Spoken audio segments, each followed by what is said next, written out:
안녕하세요. 네, 참으로 오랜만에 여러분들 이렇게 영상으로 만나 뵙게 되는 것 같습니다. 그동안에 여러 가지 교회적인 상황도 있었고, 또 개인적인 여러 가지 상황들도 있어서, 그동안 이렇게 이제 영상을 통해서 우리가 함께 만나지 못했었는데요. 이제 다시금 좀 마음을 다잡고, 또 우리, 성경 돋보기 시간으로 우리가 주중에 이렇게 모임을 좀 함께 나아갔으면 좋겠다는 생각을 합니다. 특별히 그래서 성경 돋보기 그 전에 우리가 이제 사도행전을 읽다가 말았는데, 사도행전을 좀 다시 한번 우리가 함께 읽어가면서, 또 초대교회 역사하신 성령님의 역사가 우리에게도 역사하시기를 바라는 마음으로 기도하면서 이 사도행전 이야기를 함께 나누었으면 좋겠습니다. 네, 오늘 사도행전 이야기 첫 번째 시간이고요. 첫 번째 시간으로 사도행전의 객관적인 이야기를 좀 해볼까 합니다. 그래서 사도행전을 읽기 전에 알아두어야 할 것들 해갖고 함께 이야기를 나누겠습니다. 자, 사도행전은 좀 이렇게 한마디로 말하면 예수 그리스도의 사역과 부활과 승천 이후에 그리스도의 복음이 예루살렘으로부터 시작해서 땅끝까지 전파되는 그 초대교회의 30년의 감동적인 여정을 그리고 있는 책이다라고 할 수 있죠. 자, 그래서 사도행전은요, 사실은 누가복음의 속편이라고 해도 될 만큼 누가복음과 이렇게 연결되어 있는 책입니다. 그리고 사도행전 역시도 이제 의사였던 누가가 쓴 책이죠. 그래서 누가가 누가복음도 쓰고 사도행전도 기록을 하였습니다. 누가가 누굽니까, 여러분? 바울의 동역자로서 이방인의 복음 전파에 힘썼던 또 그런 바울의 동료 아니었겠습니까? 그래서 이 누가가 누가복음에 이어서 사도행전을 기록을 했지요. 그래서 이제 누가복음의 어떤 주제를 이어받은 책이 바로 사도행전이라고 볼 수 있고요. 그리고 이제 누가복음에서 이제 강조했던 것 중에 하나가 뭐냐면 복음은 누구에게나 보편적으로 임한 것이다라고 하는 것이거든요. 그래서 유대인뿐만이 아니라 어떤 뭔가를 가진 돈이 많거나 뭔가 지위가 높거나 이런 사람들만의 복음이 아니라 복음은 누구에게나 보편적으로 임한 하나님의 은혜다라는 것을 강조하는 것이 이제 사실 누가복음이거든요. 그래서 모든 사람이 구원받을 수 있다. 모두에게 복음이 필요하다. 이런 것들을 이야기하는 것입니다. 네, 그래서 그런 것들을 이어받아서 누가복음에서 그런 것들을 강조를 하고 그리고 사도행전에 와서 그런 이제 이방인들까지 복음이 전파되어지는 과정들을 쭉 그리고 있는 것이죠. 그래서 누가복음과 사도행전은 이어지는 책이라고 볼 수 있는 거예요. 자, 그래서 이 누가의 이 사도행전을 쓴 누가의 관심사가 있어요. 누가의 관심사가 뭐였냐면 사실 첫 번째 아까 이야기한 것처럼 보편적인 복음입니다. 복음은 누구에게나 임한 하나님의 은혜다라고 하는 것이죠. 이게 어떻게 보면은 우리가 요한 웨슬리 목사님이 말씀하신 그 선행적 은총과도 약간 이제 일맥상통하는 말인 것 같아요. 그래서 보편적인 복음이다. 출신 배경이나 유대교나 이방인이나 헬라파 유대인, 헬라인이나 상관없이 출신 배경이나 지위와 상관없이 복음은 모든 사람들을 위한 것이다 라고 하는 거죠. 그래서 누가가 관심 있어 했던 사람들 중에 어떤 사람들이 있냐면 가난하고 약한 사람들, 그리고 여성들, 그때 당시 굉장히 소외된 사람들이죠.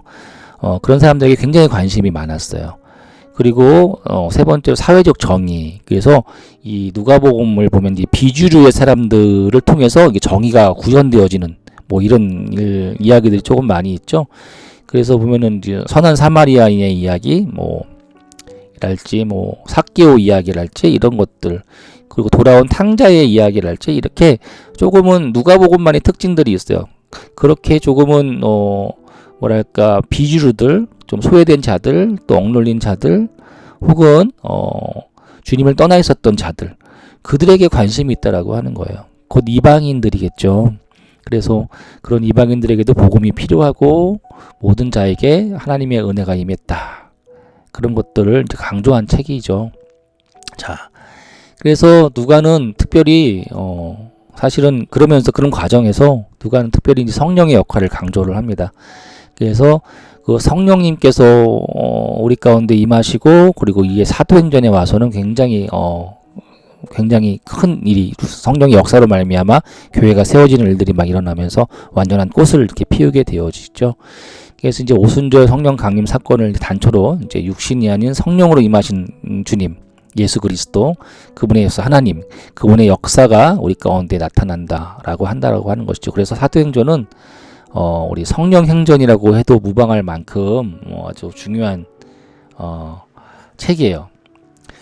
그러면서 성경에서는 이제 사도행전은요, 바울에 의해서 로마의 복음이 전파되고 있는 모습을 보여주면서 끝을 맺게 되어지죠.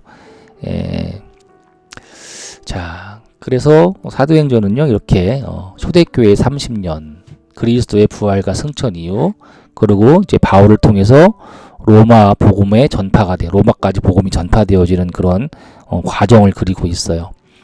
그리고 거기서 끝났을까요? 사도행전이? 아니죠. 그죠? 지금도 진행 중인 책이 바로 사도행전이다라고 저는 생각하고 있고, 그리고 예수님이 재림 때까지 끝나지 않는 이야기가 바로 사도행전이다. 저는 그렇게 생각합니다. 여기 나와 있는 대로 사도행전은 예수님께서 오시기 전까지 끝을 맺을 수가 없는 책입니다. 그리고 우리도 이 사도행전에 나오는 한 사람의 인물이 될 수 있다라고 하는 것이죠. 자, 그러면 이제 사도행전의 주제 말씀 보겠습니다. 자, 사도행전의 주제 말씀이라고 한다면 1장 8절에 나오는 예루살렘과 온 유대와 사마리아와 땅끝까지 이르러 내 증인이 되라고 하신 예수님의 지상명령이라고 할 수 있습니다. 그리고 사도행전은 이런 지상명령이 어떻게 하나씩 이루어지고 있는지를 보여주고 있는 책이라고 할 수 있죠. 그리고 사도행전에서는 이렇게 지역적으로 어떻게 복음이 전파되어지는지 세 부분으로 이렇게 나눠서 볼 수가 있습니다. 그래서 1장부터 7장까지는 예루살렘에서의 교회의 설립과 교회가 성장하는 그 과정들을 그려주고 있어요. 그래서 오순절 성령 강림, 그리고 베드로 설교로 말미암는 3,000명이 이제 개척하자마자 3,000명이 이렇게 막 우르르 몰려왔죠. 그죠? 성령의 역사로 말미암아. 우리 교회도 좀 그렇게 되었으면 좋겠네요. 그죠? 그리고 수도반에 순교하는 그 시간까지 이제 교회가 박해가 시작되어지는 그 순간까지가 1장부터 7장까지의 내용이고요. 자, 8장부터 12장까지 내용은요, 이제, 전 본격적으로 교회를 박해하는 일들이 시작이 되면서, 이제, 흩어지잖아요. 그죠? 성도들이 흩어지면서, 이제, 복음이 유대에서 사마리아 및 팔레스타인 지경을 넘어서 수리아, 안디옥까지 확장되는 과정을 그리고 있는 게 8장부터 12장까지의 내용이에요. 그래서 여기 주요 내용들을 좀 보면은 빌립이 전도하는 에티오피아 내시를 전도하는 그 장면들도 나오고, 또 베드로가 사역하는 장면들, 그리고 이제 이방인들에게 이제 복음이 전파되어야 되는 그런 과정들이 조금 그려지고 있죠. 자, 그리고 13장에서 28장까지는요, 이제 그 복음이 좀 더 전파가 되어지죠. 그래서 수리아의 안디옥 교회가 이제 선교 본부가 되어져서 복음이 더 넓은 이방 지역으로 퍼져나가는 과정이고요. 그 과정 가운데 그 일을 행했던 아주 주인공 되는 사람이 누굽니까? 바로 사도 바울이죠. 그래서 바울의 전도여행, 1차, 2차, 3차 전도여행, 그리고 소아시아와 유럽에 복음이 전파되어지고, 마지막에 이제 로마에 딱 이제 복음이 전파되어지는 그런 과정들을 쭉 보면서 이제 온 유대와 그리고 사마리아와 땅끝까지 이르는 복음의 확장 과정을 이렇게 보여주게 됩니다.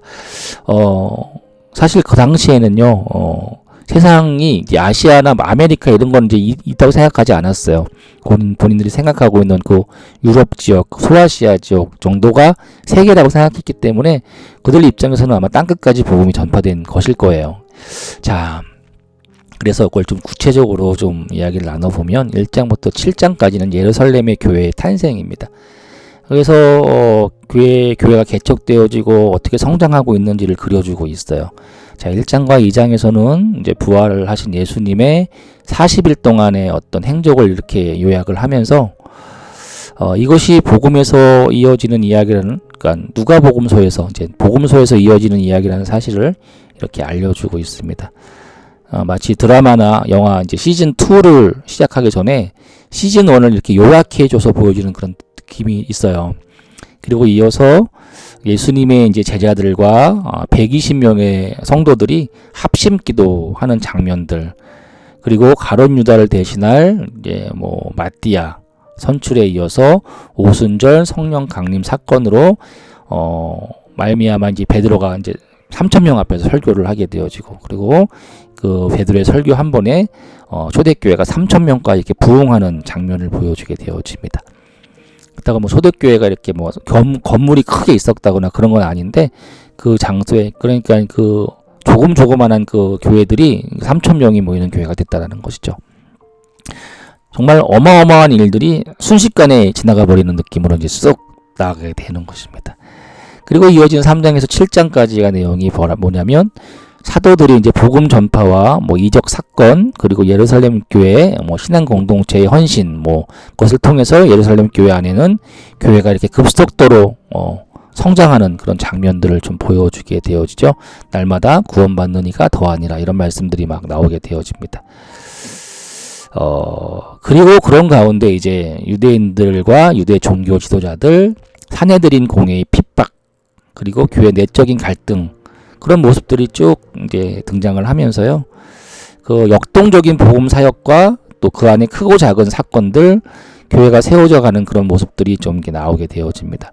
그리고 마지막에 이제 박해가 시작되면서, 스데반 집사가 이제 순교하게 되어지는, 그리고 이제 그 순교로 말미암아 예루살렘 교회의 대대적인 핍박의 시작을 알리면서 이 7장까지의 첫 부분이 이제 막을 내리게 되어지는 것입니다.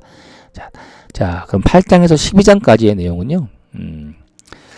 사도행전의 두 번째 부분이라고 이제 할 수가 있고요.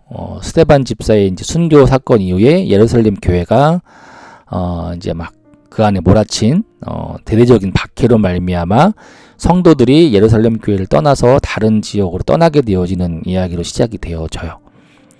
교회에 대대적인 박해가 있었고 그것을 피해서 떠난 성도들이었지만 그들이 가는 곳마다 사실 복음을 전했기 때문에 오히려 박해는요, 오히려 복음을 확장하는 데 굉장히 긍정적인 역할을 하게 되었고, 그렇게 해서 이 부분에서는요, 복음이 온 유대와 사마리아와 팔레스타인 지역을 넘어서 수리아 안디옥까지 확장되는 그 과정들을 이야기를 하게 되어져요. 그래서 이제 뭐 이런 이야기가 나오죠. 빌립이 사마리아와 에디오피아 넷이 이제 복음 전하는 장면, 그리고 베드로가 팔레스타인 백부장 고넬료 이야기가 나오고, 그리고 이제 안디옥까지 복음이 전파되었다, 뭐 이런 이야기를 하게 되어집니다. 자, 이 부분에서 큰 역할을 하는 사람들은요, 사도와 성도들이에요. 그리고 많은 성도들을 통해서 이렇게 안디옥까지 복음이 전파되는 과정 속에서 우리는 이방인들에게까지 이제 복음이 확장되고 있다는 사실들을 이제 단적으로 보여주는 장면이라고 할 수 있습니다. 자, 그러면 이제 마지막 13장부터 28장까지 내용은요, 이제 더 복음이 확장되는 거예요. 마지막 세 번째 부분인 13장부터 28장은요, 사도행전에서 가장 많은 부분을 이제 차지하고 있는 부분입니다. 이 부분은 수리아의 안디옥 교회를 기점으로 해서 이방 지역까지 복음이 전파되어지는 그런 과정들을 그려내고 있어요. 그리고 12장까지는 주로 이제 사도들, 특히 베드로를 중심으로 한 어떤 복음 전파의 사건을 다루었다면, 이 부분의 주요 인물은 이제 사도 바울이 되어집니다. 누가는 이제 사도 바울이 어떻게 예수님을 만났는지를 아주 구체적으로 다루죠, 그죠? 이유는요, 사실 이제 당시 바울이 12명의 사도에 들지 않았던 사람이었죠. 그리고 과거에 교회를 핍박했던 그 역사를 가지고 있는 사람이죠. 그래서 그러한 사실들이 사람들에게 복음이 전파되어지는데 이렇게 굉장히 걸림돌이 되었던 게 사실입니다. 특별히 이제 할례당 같은 거짓 복음을 전하는 자들은요, 이런 사실을 통해서 이런 바울의 아픈 과거를 통해서 바울을 공격했기 때문에 이 부분을 굉장히 많은 부분을 할애해서 명확하게 할 필요가 있었던 거예요. 사도 바울이 예전엔 그런 사람이었지만 이렇게 하나님을 만나서 지금은 어마어마한 복음 전파의 사명자이자 하나님의 사도가 되었다, 예수 그리스도의 사도가 되었다라고 하는 부분들을 알 필요가 있었다라고 하는 것입니다. 어쨌든 간에 극적으로 이렇게 예수님을 만난 바울이요, 이방인의 사도가 되어서 이방인에게 복음을 전파하는 핵심 인물이 되게 되어진다라고 하는 것입니다. 그리고 이 사도행전을 기록한 이 누가 역시도 이런 바울의 사역에 동역했던 사람 중에 한 명이었죠. 특별히 누가는요, 유대인들보다는 이방인들, 특히 사회적 약자들, 아까 얘기했지만 사회적 약자들에게 관심이 많았기 때문에 이 사도행전을 기록하면서 이 부분을 가장 길게 언급을 하고요, 또한 강조하는 것 같아 보입니다. 누가는요, 이 부분에서 바울의 1차 전도여행, 그리고 이방인의 할례 문제로 야기된 문제를 해결하기 위한 예루살렘 공의회, 그리고 바울의 2차 전도여행, 그리고 3차 전도여행에 이르기까지의 이야기를 쭉 그려내고 있어요. 그러면서 소아시아와 유럽 지역에 복음이 전파되어지는 그런 과정들을 이렇게 보여주게 되어집니다. 그리고 마지막 바울이 예루살렘에서 체포가 되어지고 로마까지 여행하게 되는 내용을 통해서 이제 바울이 이제 그냥 간 게 아니라 이제 체포돼 갖고 이제 이송이 되어지잖아요. 그 과정을 통해서 이제 복음 전파가 로마에까지 이제 이어지게 된다 하면서 사도행전을 마치게 되어지는 거죠. 자, 우리는 이 사도행전을 통해서요, 우리의 기도의 자리에서 성령 강림의 사건으로 시작된 이 부흥의 역사가 온 세계로 전파되어지는 것들을 좀 보게 되어지죠. 예. 그리고 우리의 지금 있는 이 기도의 자리가 그런 자리가 될 수 있다는 사실을 기억해야 할 것입니다.